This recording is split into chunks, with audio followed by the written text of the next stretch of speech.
are doing employers are doing interviews by WebEx and Zoom and meetings. So make sure you have that software. Obviously, everyone in this area has Zoom, but also make sure that you have the capability to download and use WebEx and any other platform that people are commonly using to conduct interviews. So, private or public, if you're doing a private job search, obviously, if your field is one in which you're going to the private sector, you have to decide, how that's going to look. It looks different.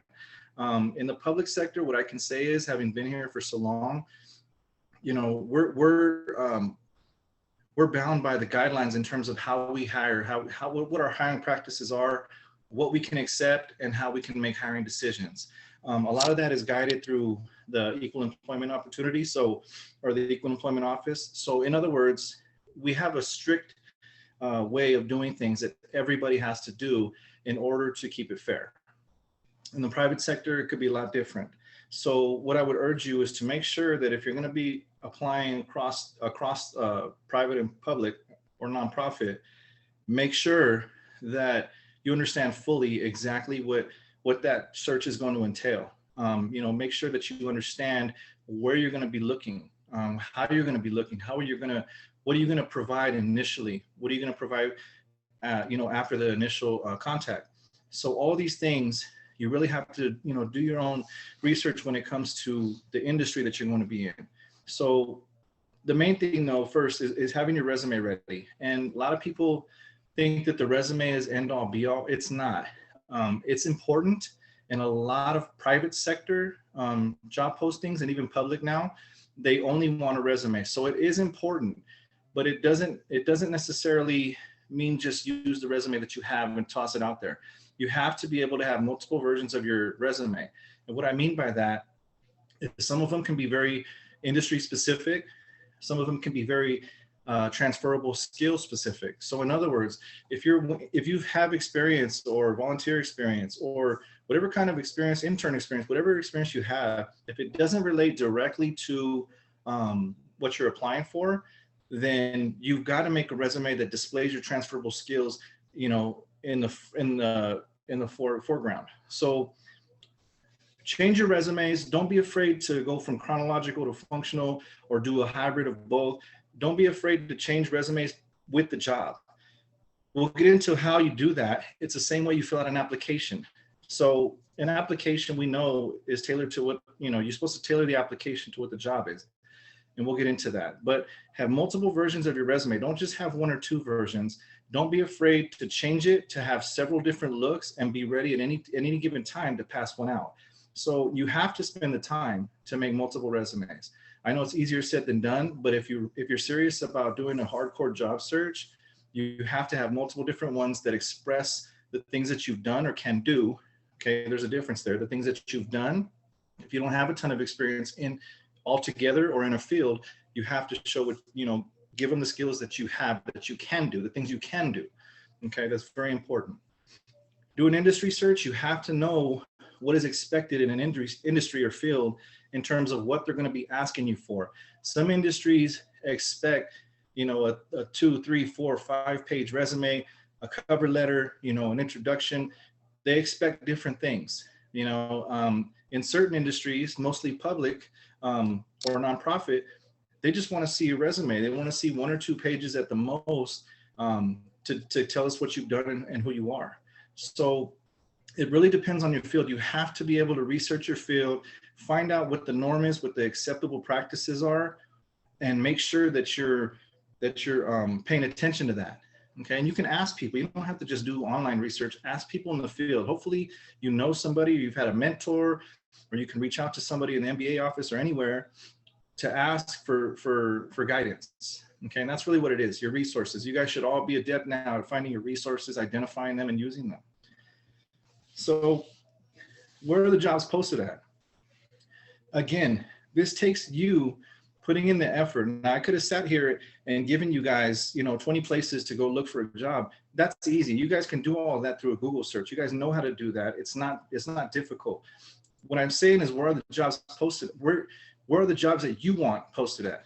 So if they're a nonprofit or a public sector, where are they posted at? They're posted all kinds of different places. You're not just going to go to a job search engine or a third party and find all the postings that you want. You're going to have to do some research. In the public sector, for instance, you're going to have to make a list. sbcounty.gov, Riverside County. If you're looking federal, look at all the federal jobs, look at all the state jobs.ca. Look at your city jobs, all the cities that you live in or wouldn't mind working or living in.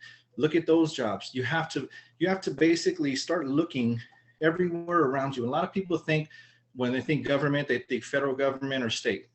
There's a lot more things going on around you, and especially with nonprofits. When it comes to nonprofits, you can usually find those grouped together in certain locations, but it's important to remember that as you go through, you're going to have to basically, make a list, create a list, make sure that you're attaching yourself to those job sites all the time.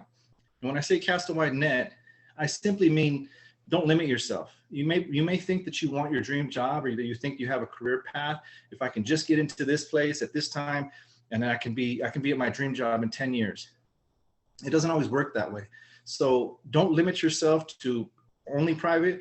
Don't limit yourself to only public. If you can, if you have a flexible degree, and don't just look in certain spaces or industries. Look at the ones on the periphery. Don't limit yourself is what I'm saying, because you might get in somewhere, get some experience. And as we all know, it's a lot easier to get a job when you have a job. It seems like every time you need a job or you want a job, you have to have a job. They're hard as heck to find. As soon as you get a job, people start calling. It's like when you have a job, you start to have options. And I think a lot of that is just, circumstance. And it's also, the ability to make a free decision. So be ready for contact. A lot of times you can submit an online resume or application. And in some cases you can be contacted the same day or the next day. So really make sure when you put in an application and you put down your stuff that you're ready to accept contact, and that you're ready to make a decision on accepting an interview or going, talking about relocating, talk about things that are going to be talked about potentially in an interview. And make sure that your references are set, your contact information is accurate and up to date. Make sure that you have, if someone calls you for an interview tomorrow morning, make sure you have the attire to go on an interview for, or on an interview with, and make sure that your resume is up to date also, and that it's ready, that you have it on resume paper or cardstock, that it's ready, it's presentable, and you can take that to an interview at a moment's notice. Kirsten?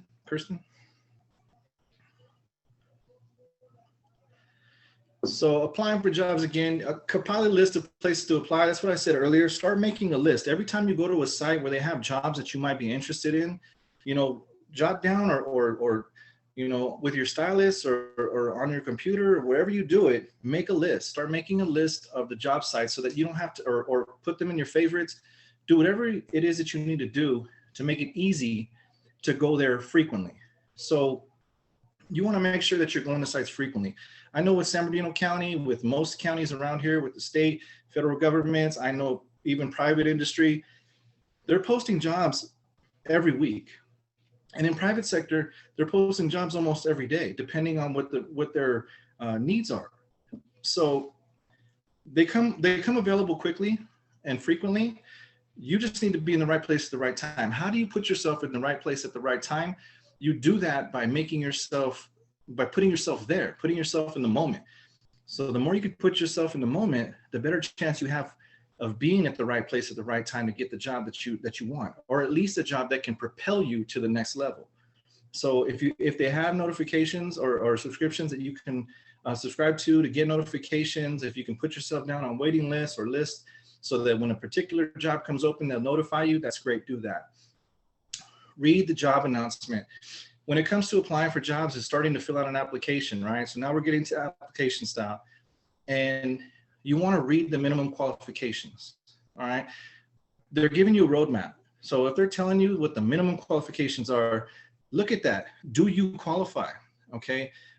If you don't qualify and you want to put your application in anyway, just for the practice, fine. But don't be surprised if your application is kicked back because you don't meet minimum qualifications. Okay, you have to get really savvy at describing your experience, especially if you have limited experience. You have to get really savvy in terms of how to write it, how to articulate on paper or on computer, excuse me, what you've done, how to use buzzwords and things of that nature. So when they post an announcement for a job or a job posting, they're giving you the minimum qualifications. That's one thing. But they're also giving you typically the desired qualifications, or they're giving you the essential functions for the job. When they do that, again, they're giving you the roadmap. They're giving you the way to it. So if you see that this job that you're going for requires somebody to work independently, to be a self-starter, to be able to multitask or prioritize. If you see all of that in the job announcement, then you know that all of those words, those buzzwords, need to be in your resume and need to be in the application that you're filling out for the position, right? So I know it sounds simple, but a lot of people just forego this. They think that, let me just fill out this application, let me write the same stuff I've been writing down for the past 2, 3, 5 years, and everything will be fine. That's not what it is. Look at the job announcement, look at the job posting, look at what they're looking for. They're basically telling you this is the kind of person that we need. So what you need to do is incorporate those words, those buzzwords, those key phrases, those transferable skills, put them into the application or the job. The next bullet says it. Identify your transferable skills, identify transferable skills within the job announcement. So the job announcement has a bunch of skills in it, okay? And as you're reading them, I just named 3 of them off the top of my head. As you're reading them, you can identify what those transferable skills are. They're already in the announcement. So you have the roadmap to get there, all right? But you have to be able to pull your transferable skills or identify them in the job announcement so that you can relate them back as you're typing in your application or you're typing into your resume, okay? Be thorough. You only have one chance. In most places, you only have one chance to submit an application. In most places, they will not allow you to add on or clarify or do anything anything else like that. So, and that's just to be fair. So in order to make sure that you touch on all those bases, be thorough. If you feel like you're getting too wordy, just make sure it's relevant. And if it's relevant to the job or transferable skills and it relates to the job that you've done or the job that you're trying to do or attain, leave it in there. So be thorough. Kirsten?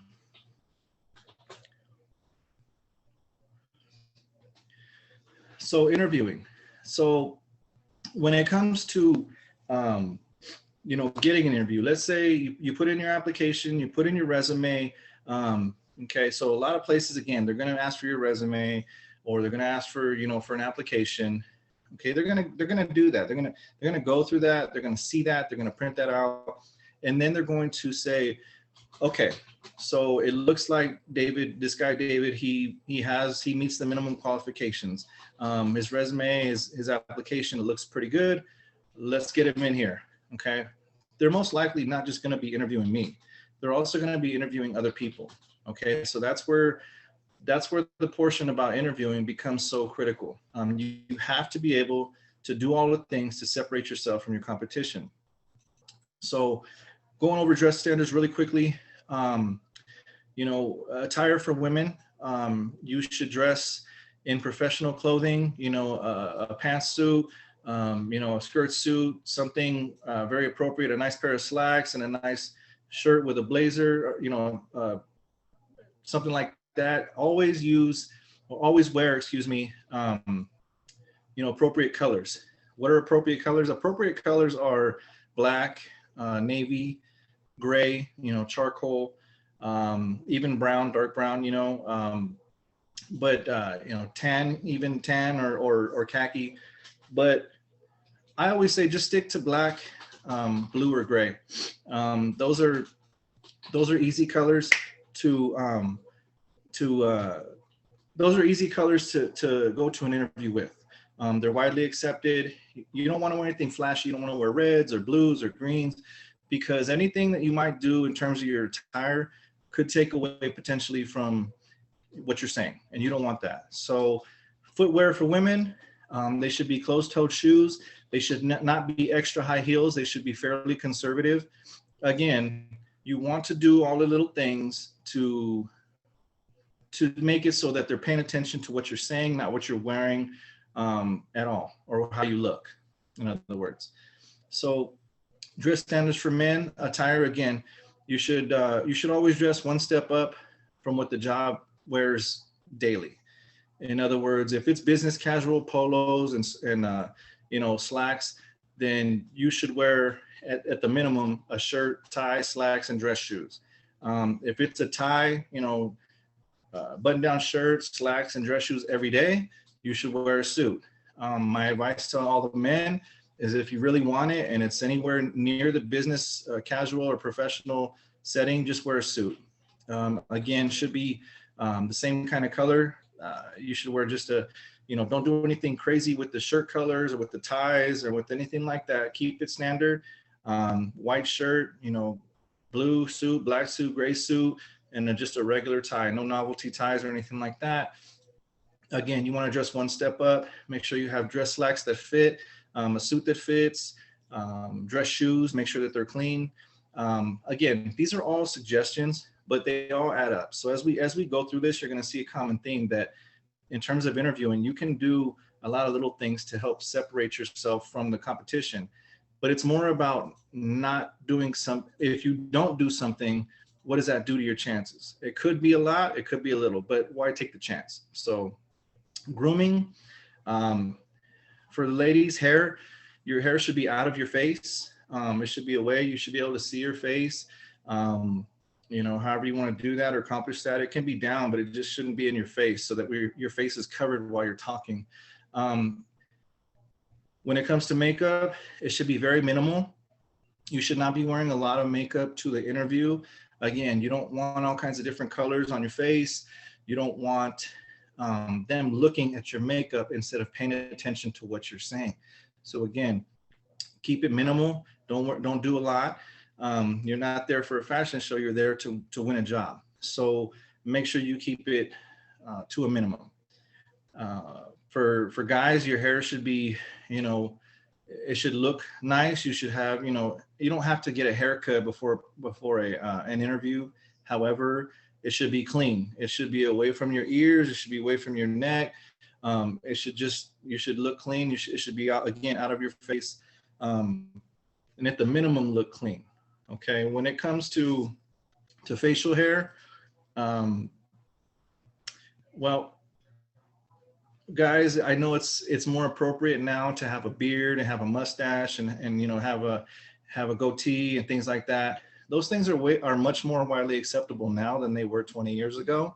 However, if it's a job you really, really want, it's a job you're really, really looking for, take the extra effort, shave off the beard, shave off all of this. Mustaches are okay, they're accepted. You don't have to necessarily do that. Just make sure it's trim and clean.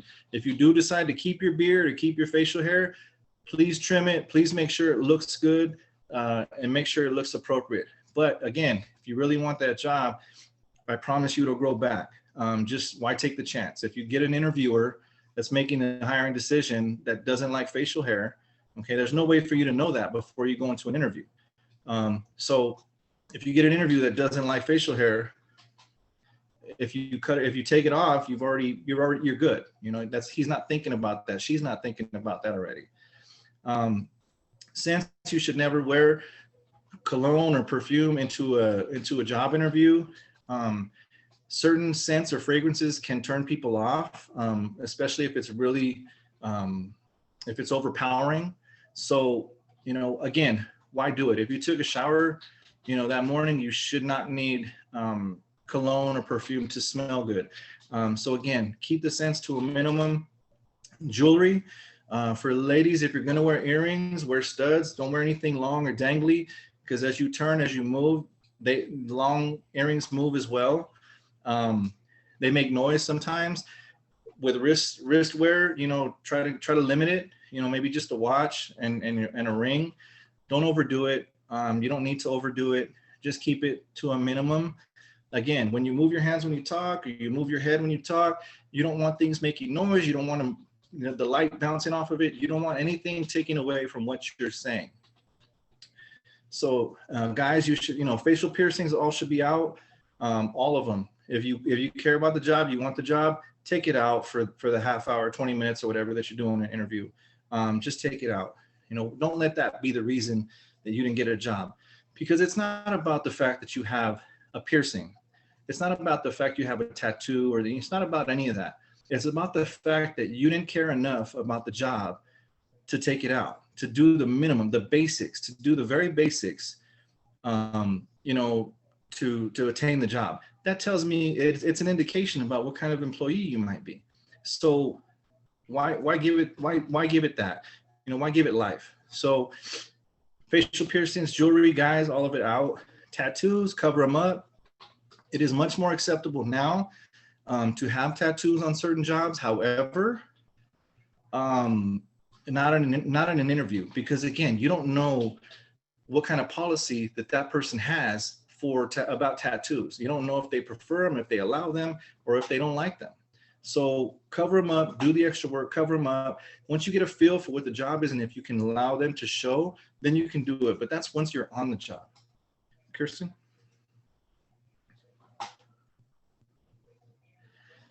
So again, before an interview, you should research the company. You should know their mission, what services they provide, what's their purpose. If you can, their office culture or their organizational culture. This gives you an ability to kind of understand what they might be asking you and what they might be looking for. So if you can understand fully what their purpose is and what they're trying to do and what their general philosophies are, you can incorporate those things into your answers, into the actual interview body. So make sure you know all of that. Make sure you research the location. Make sure you know exactly where you're going. If your interview is the first interview in the morning, it's at 7:30 or 8 o'clock, you don't want to get stuck not knowing where the place is fully. If you have a chance, drive it, drive the distance, find the building, know exactly where, the area you're going to park, all that other stuff, and account for traffic time. You don't want to be late to an interview. That's like the number one thing, worst thing you can do. So make sure you have your resume, right? Make sure you have your resumes printed up for the interview. Make sure you have your references available. Make sure that your references will say good things about you. Make sure that your references know that you're putting them down as references. Hey, I'm going to be going for job interviews. I'm going to start job searching. I'm going to put you as a reference, okay, just in case anyone calls. So make sure you have professional references. Make sure that you have, sometimes they ask for personal references, but make sure you have at least 3 professional references to give at any given time with all of their contact information. Practicing, you have to practice. If you want to do good in an interview, some of the best interviewers I know, they all practice. The more you practice, it's like when you've ever had to present something, right? You do a presentation, the more you know about your topic, if you know your topic inside and out, the presentation is essentially just telling people what you know. And there's not really a question that they can throw at you to throw you off. So it's the same principle here. The more you practice, the more you identify your transferable skills, the more you practice and have people, grab somebody that someone that's in the field, ask them to do a mock interview with you. Do a mock interview with your family member, with your parents, your uncles, your cousin, your best friend, and have them take it seriously and have them give you serious feedback. If you really want to get better, you have to practice. So don't be afraid. I don't enjoy, but I really do believe in doing speaking in the mirror, go your repetition, talk about yourself. The more you talk about yourself, the better you become. Now, it's not in our nature as human beings to necessarily talk about ourselves or brag about ourselves or,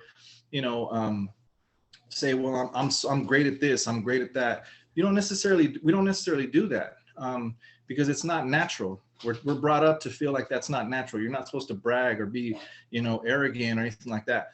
But an interview is that. You're talking about your best attributes, what you bring to the position. You're talking about all the things that are great about you. Why, all the things that make them want you.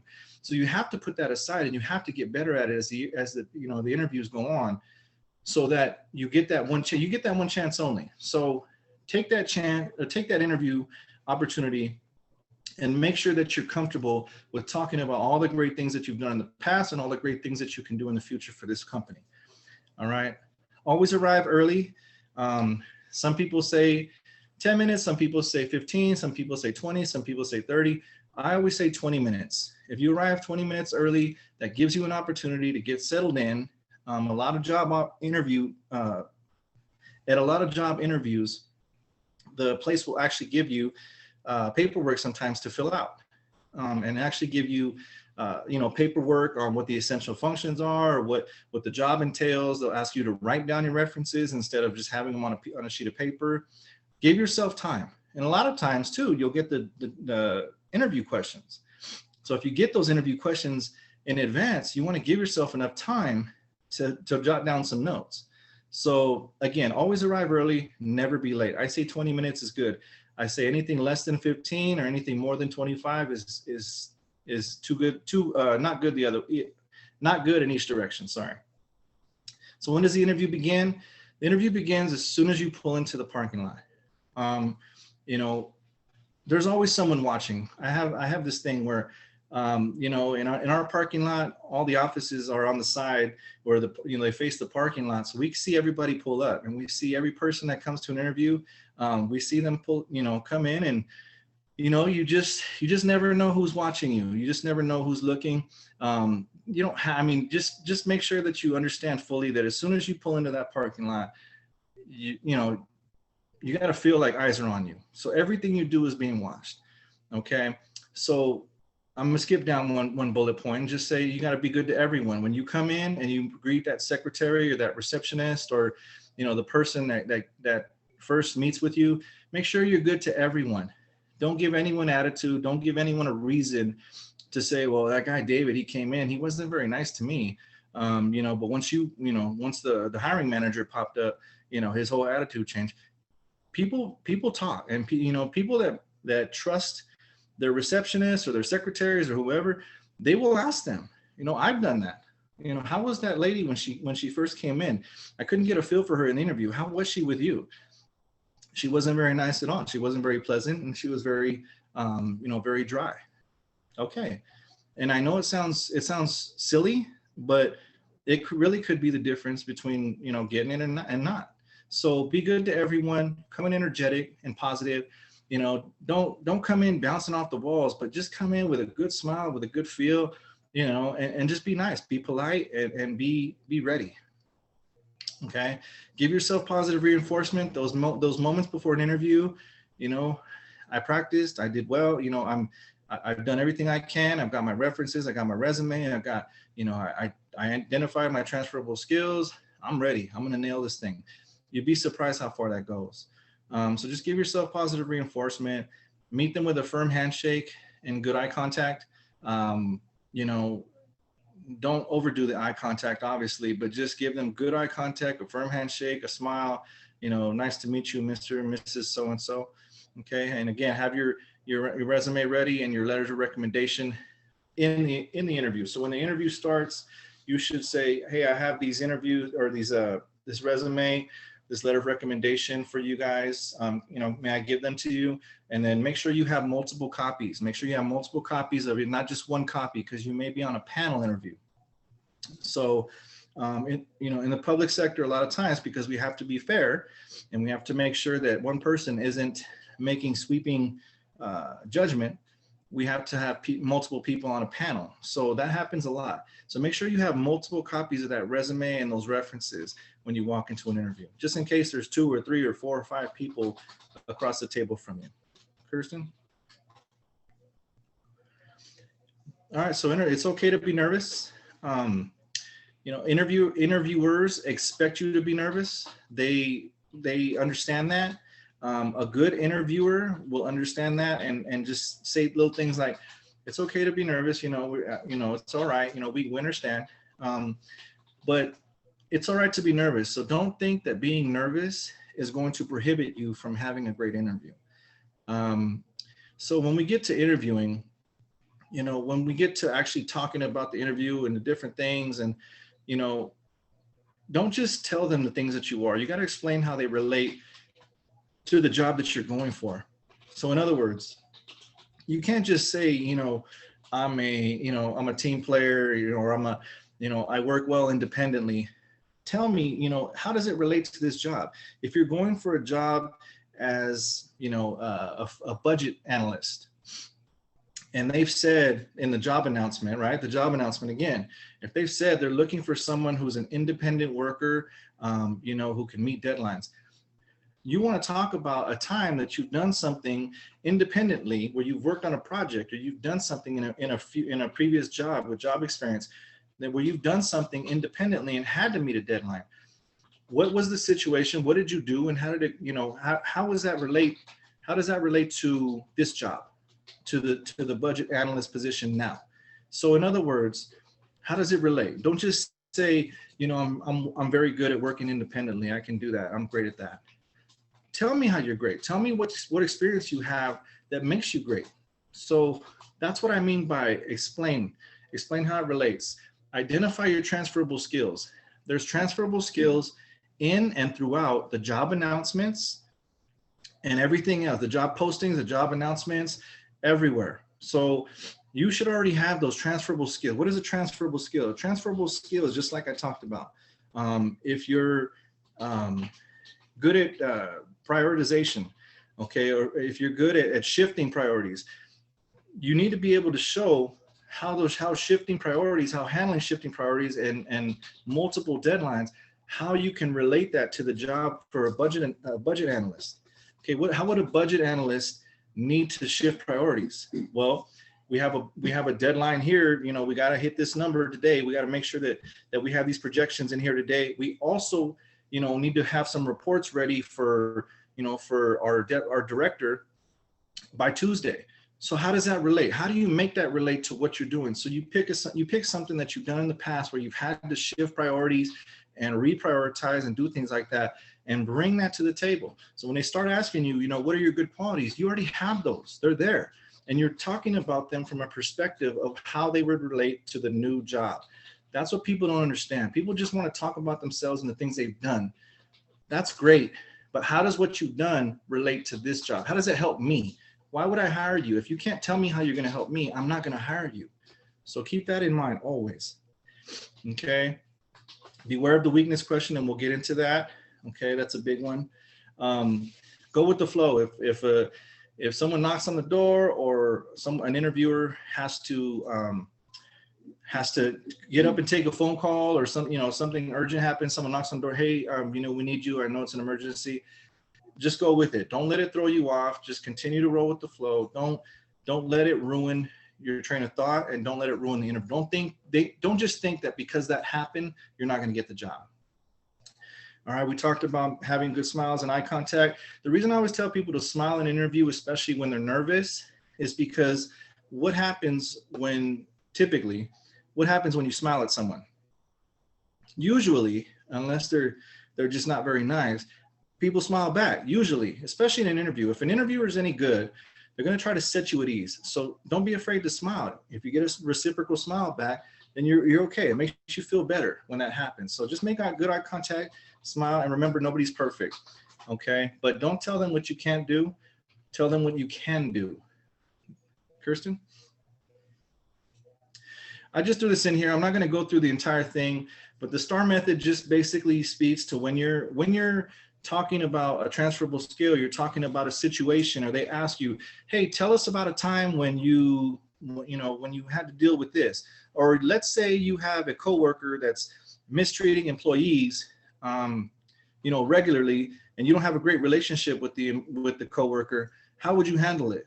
They're giving you these scenarios. What you want to do is describe the situation, talk about how you would handle it or how you did handle it in the past. It's actually more beneficial to talk about how you handled something that relates. Okay, talk about what the situation was. Explain what the end goal was, what the task in front of you was. Okay, explain what action you took. What action did you take to get you to the next step? Okay, to get you over the hump, to get you over the problem. Okay, to address the coworker, to make sure that the coworker is not mistreating customers. And what was the result? Give a detailed outcome of what the result was, how it helped, and how you learned from it. And if you would do anything differently, why? What would it be and why?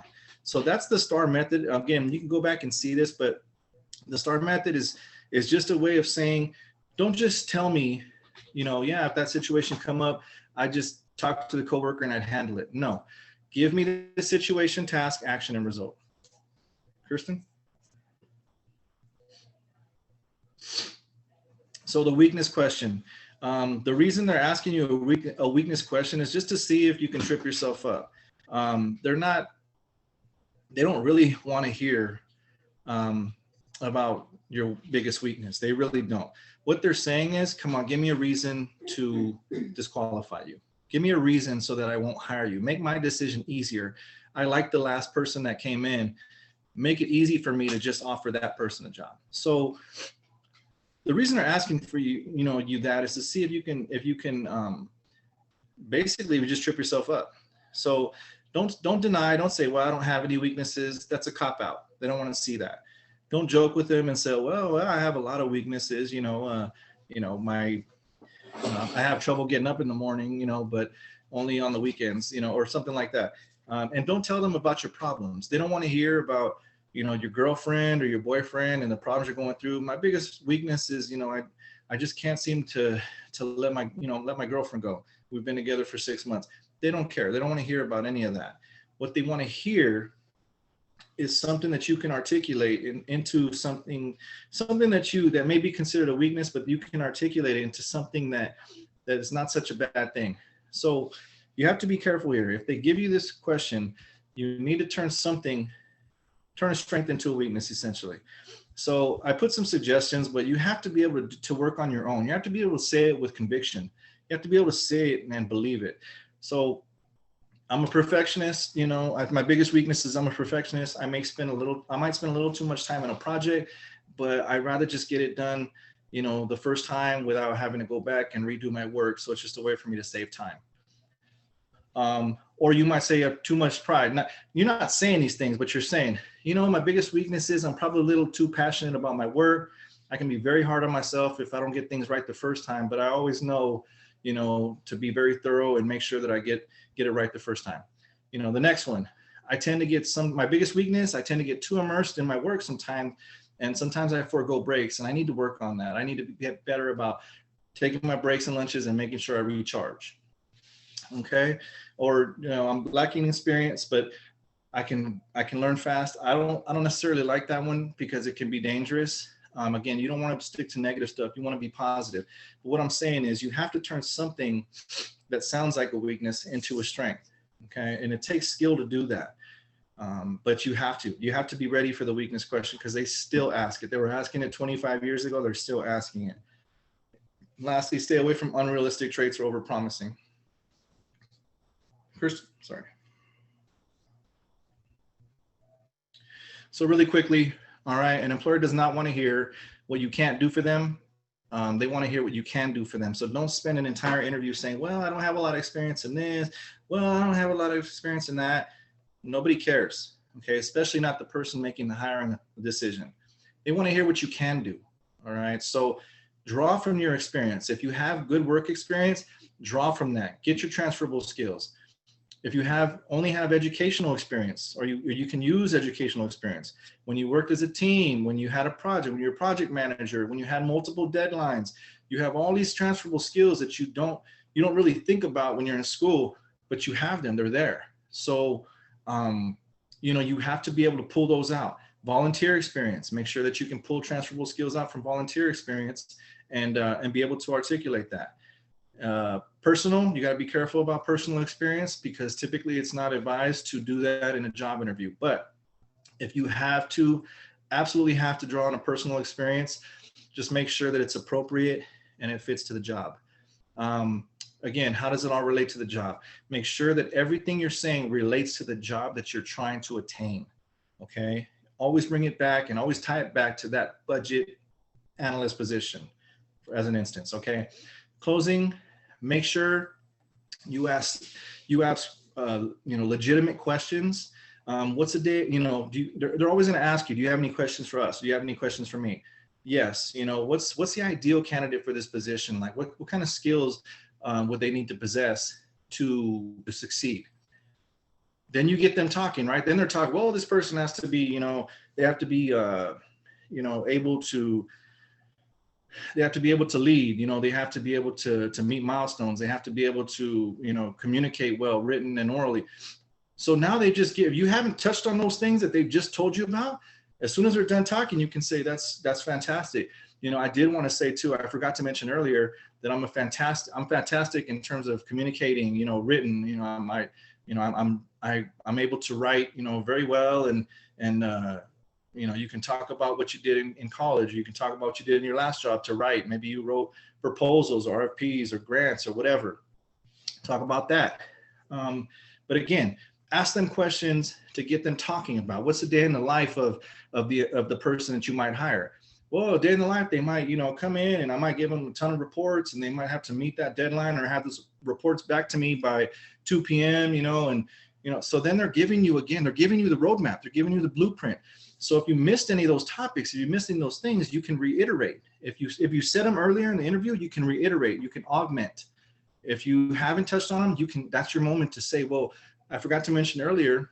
It's funny that you mentioned that, because I also wanted to say that I have A, B, and C. Okay. So always ask applicable questions. Always ask when the hiring decision will be made. The reason for that is because you want to make sure that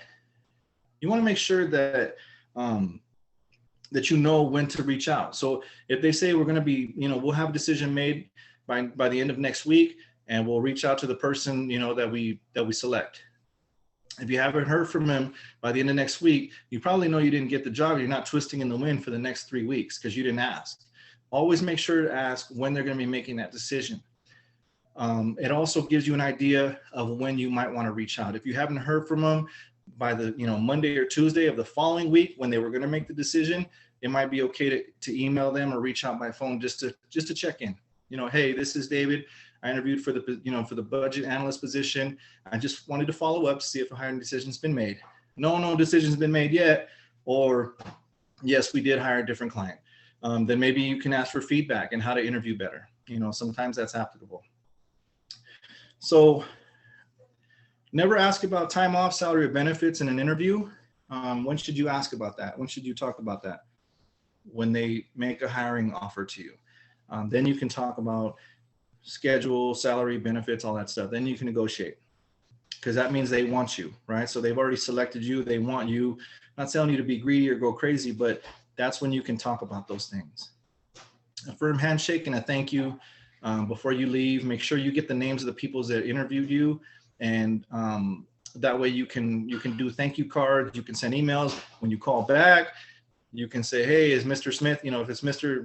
Smith, may I speak to Mr. Smith? You know who to ask for when you call back to check back in on a hiring decision. Always try to remember their names. And if you can't remember, on your way out, maybe ask the receptionist, I didn't quite catch their names. What are their names again? Or what is her name again? So again, thank you cards. If you really want to put that touch on it, you can fill them out. You can fill them out in your car before you leave if you have their names, and you can leave them with the receptionist or secretary or whomever before you leave. It's a nice little touch. It could be the difference between getting a job and not. It just depends, but it's still a nice touch. I know it's a little outdated, but it's still a nice touch. And then again, when to call and reach out, I would say a couple of days after they theoretically were going to be making their hiring decision is the right time. So yeah, so that's when you should call and reach out. Kirsten? Last things to remember, employers are starved for time. Employers must, and that's why you want to keep your resumes and everything else, concise. Employers must trust their new hires. You have to convey trust. You have to show them how they can trust you in an interview, which is really hard to do, but you have to be able to display it, to show it. Okay, the interview is more about disqualifying yourself than it is about being the best option. We all know that everybody we're interviewing today for this position, for the budget analyst position, we all know they meet the minimum qualifications. We all know they probably can do the job, but do they fit? Do they fit my mission? Do they fit what I'm looking for? Can I trust them? That's what they're trying to figure out in an interview. If it means that much to you, do all the little things. We talked about dressing. We talked about grooming. We talked about practicing. Do all the little things, having your resumes ready, do all the little things in advance if it means that much to you. If it doesn't, go in and wing it and see if you get the job. Sometimes you might not. But if it means that much to you, do all the little things. And again, last thing I want to say is it takes a lot of prep, a lot of energy, a lot of time, a lot of sometimes frustration to have a great interview. It only takes one little thing to spoil it. So the more you do it, the better you get, just like everything else in life. The more you do it, the better you get. So practice and do well. Okay, Kirsten?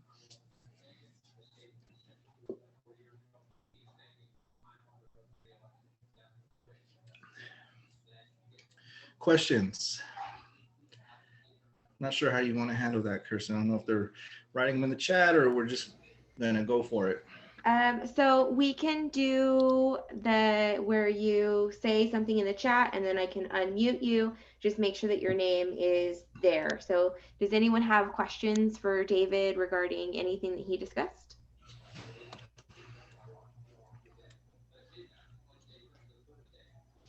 No one? I have a question about thank you cards.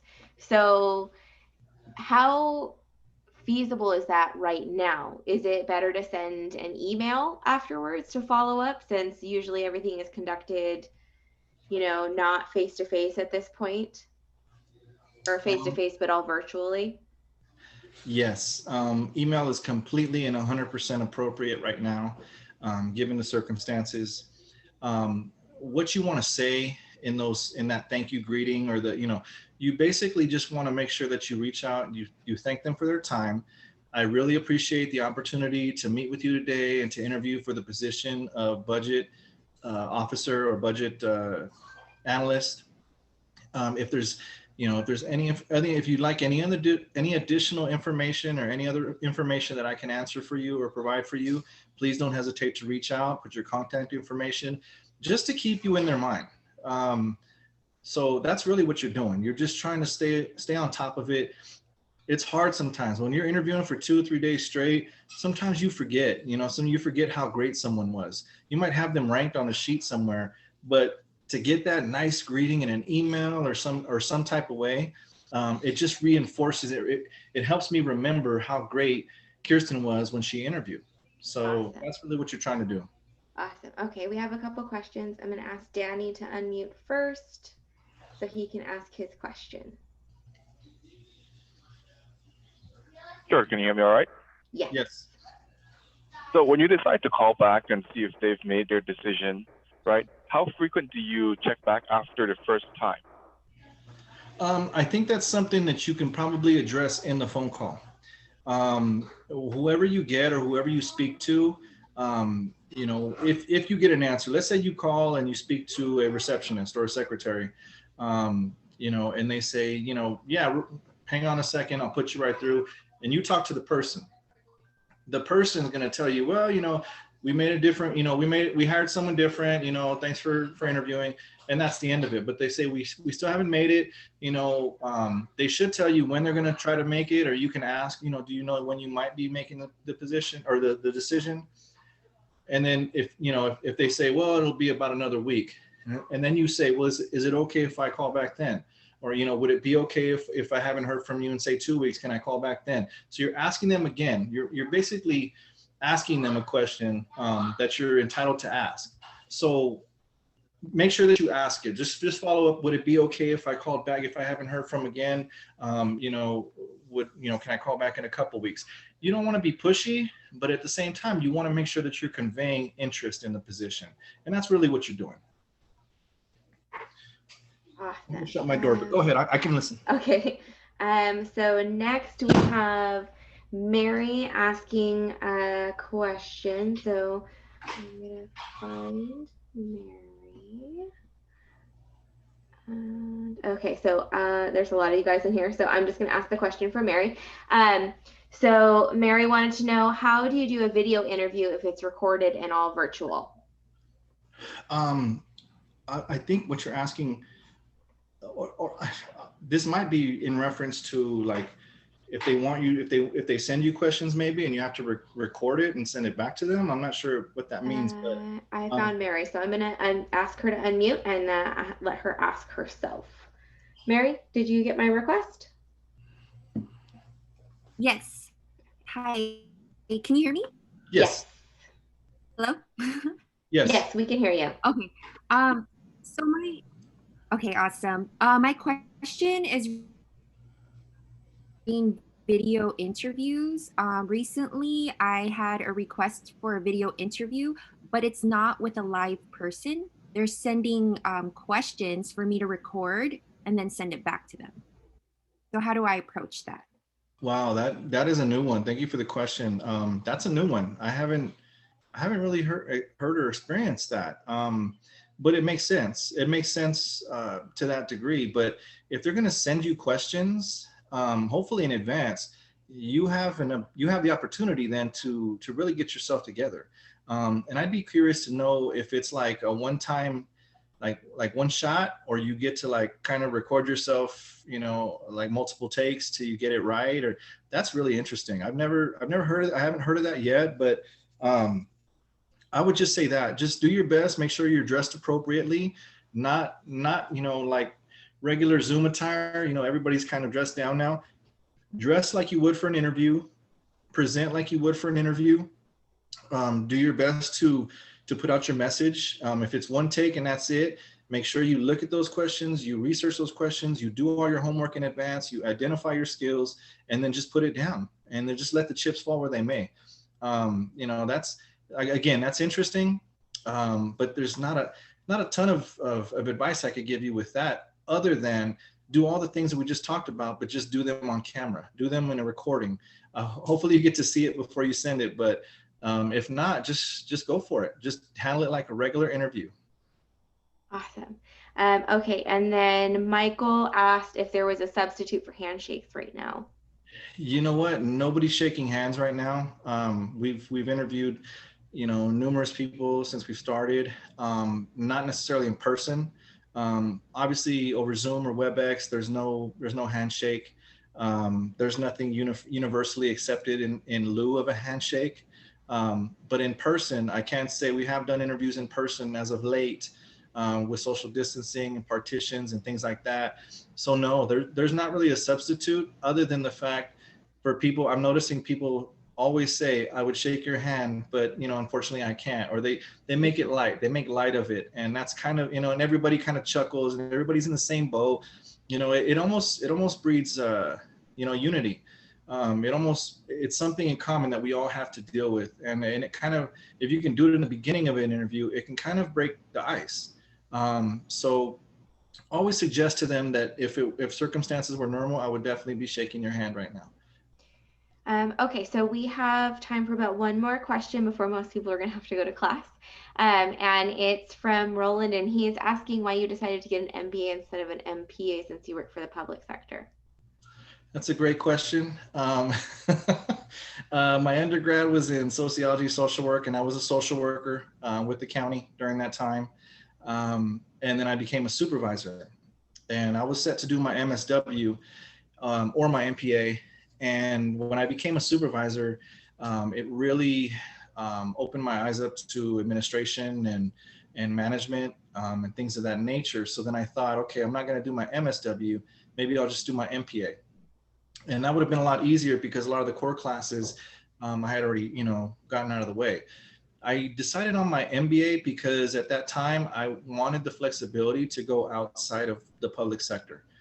I had public sector experience, but I realized really quickly that my two greatest attributes were working with people and working with ideas.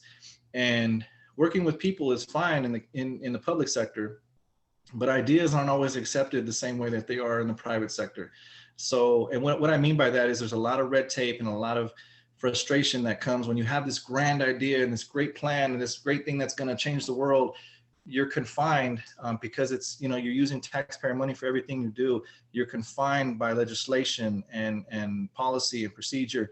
And that can be frustrating. But to answer the question simply, I had to take 9 prerequisites just to get into the program and then do my 600 level classes. So it was a lot of work, but I was committed because I knew that I always wanted the flexibility to be able to go to the private sector. And even today, even if I decide to go to the private sector today, I have that option. So that's the main reason.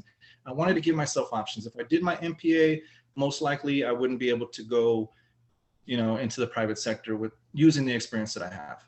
Okay. So we're running short on time. If David is willing to, and if you guys have time, I'm more than happy for him to keep answering questions for a few more minutes. But if you need to go to class, please feel free to go to class.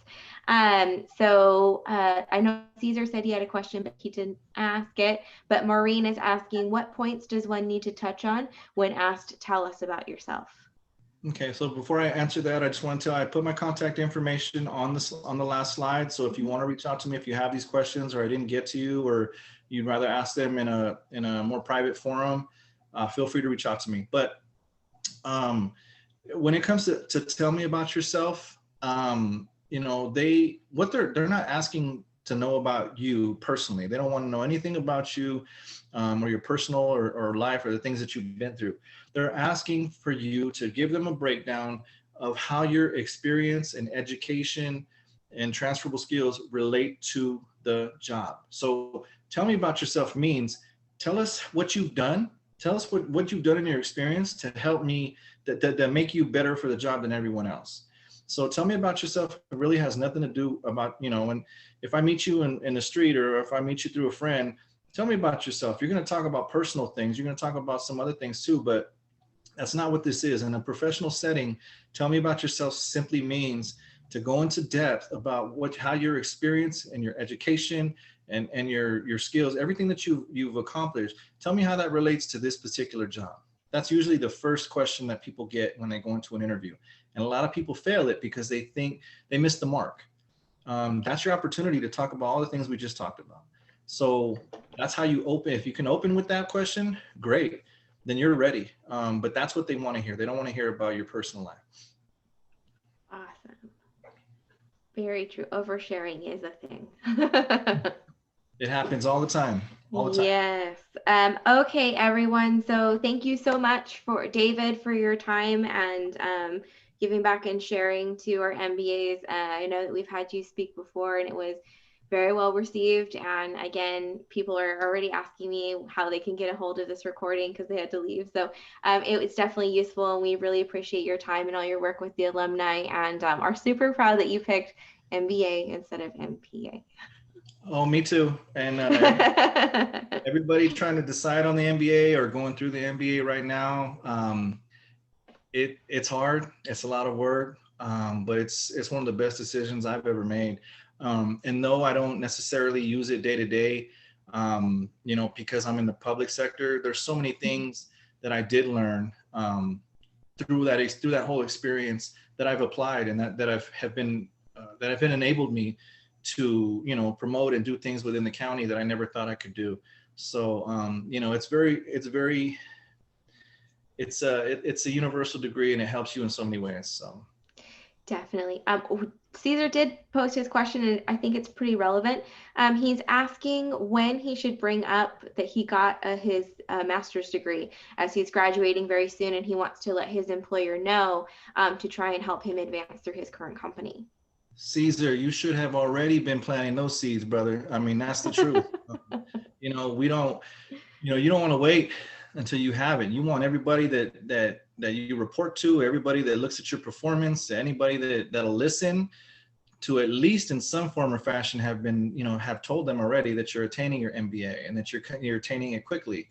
Furthermore, I don't know how the promoting goes or how the recruitment goes in your particular job or field, but you should already have your eye on a couple of things that are your next step. You should already kind of know what your next step is. Now, if there's jobs or certain things that you can get to simply by attaining the MBA, then you don't really need to tell anybody about that. You just need to do it. You just need to put down there, feel proud about marking down that you have your MBA, and now you meet minimum qualifications, right? So now the other part comes down to interviewing and doing the rest of it. However, if you have a specific question in relation to your boss or your boss's boss, or how you're trying to, I don't like to use the word infiltrate, but how you penetrate that circle, that inner circle where people are constantly talking and hobnobbing and sometimes brown nosing and trying to get into conversations and do things like that.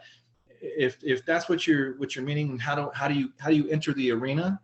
we can have more talk about that offline, because it can be very easy, but it can be very difficult as well. So my answer is, you should already, people around you at work should already know you're getting your MBA.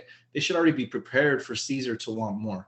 And you should have already planted seeds and have your eye on certain things in the job. And now it's just a formality. It's just a matter of putting yourself out there, making sure that people know that you're serious, and the rest will take care of itself.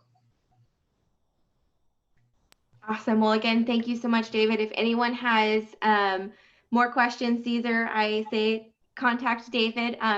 His information is easily available in the speech, or you can email me and I can definitely pass it on. Real quick, he did mention that he got hired in April. Yes. So he hasn't been there very long, but people do know that he's getting his MBA. So I guess it's a conversation that you need to be unafraid to have with your supervisor, your manager, whoever makes those kind of hiring decisions. You know, hopefully they have your back, or they support your growth. And it's a conversation that just needs to be had. Schedule a meeting with your boss. You know, talk about all the things that you've done so far since April, that you've been there. Talk about what your aspirations are, and then ask them what their suggestions are to get to the next step. What would they suggest? How did they get to the next step? Start picking their brain and make them feel good. You're a supervisor. I see how you work. I admire you so much. And, do your thing. Get in front of them, talk to them. Don't be afraid to have a conversation. You schedule the meeting. Don't wait for an opportune time. Schedule a meeting with them. Have them take you serious. And best of luck to you. Awesome. Well, again, thank you, David. We had a great time here, and I'm super excited, and hopefully maybe next year you'll join us. Thank you. Thanks, everyone.